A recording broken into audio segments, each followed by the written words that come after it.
Yes. Aduh bobo. Wajib Pak Budi dah tu. Bos.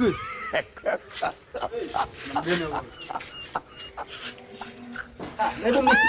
Pita. Itu sekarang akan dilaga macam saya. Kama kawaida. Harakati hizi. Safi. Ona mambo ni aje? Mambo safi. Kawaida mleta juice kwanza. Aduh bobo. Wajib Pak Budi dah tu. Fresh brother. Kama kawaida. Harakati fresh. Itu sekarang akan dilaga macam saya. Jengo kama vile jinsi ambavyo unavyoona. Pale kuingia kwa mchanga ndio naambiwa bwana iko site huko ndo. Ndugu yangu ni kweli sababu nimekuja kwa site nimekuja kugoma masija jinsi ya kama unavyoona. Na mafundi wapo katika stage ya mwisho kabisa kumalizia mjengo. Na katika huu mjengo nimewekeza pesa nyingi sana. Naona. Kuna pesa nyingi sana. Ni pesa ambao natumaini itawavutia watalii wengi sana ambao wako ndani ya Tanzania na nje ya Tanzania. Na ye. Sasa vipi sasa tukoje sawa?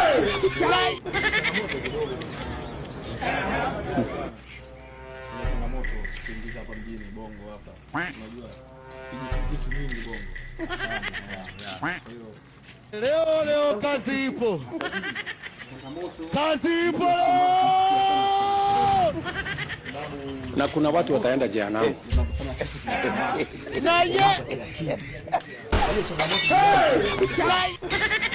Na mimi ndo namaliza hapa leo katika hiyo kazi ipo. Hapa muone jinsi mazingira yalivyo. Hii yote shamba lote hili. Unaona kama hivyo. Nimewekeza. Huko mipaka ni wapi mipaka? Yaani huko kote, eneo lote, yaani yote. Nimewekeza mimi. Kwa hiyo sio nategemea kuingiza pesa nyingi sana kwa sababu siku zote akili na maarifa yanahitajika katika kazi kama hivi. Dondoka. Ni yako hapo. Kwa hiyo anaokota nani?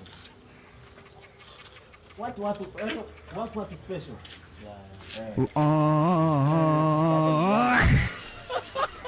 Takushauri kuongeza bidii sana katika kusimamia biashara. Kwa sababu biashara zetu zina changamoto nyingi sana. Guy is under completed. Jesus.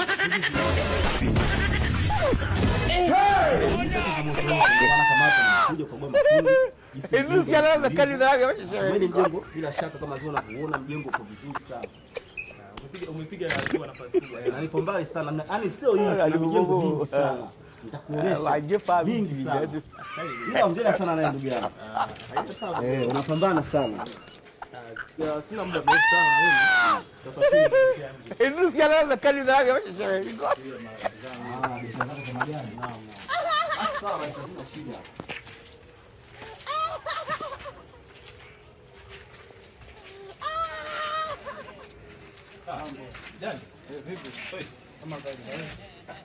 Sasa huyu anaondoka.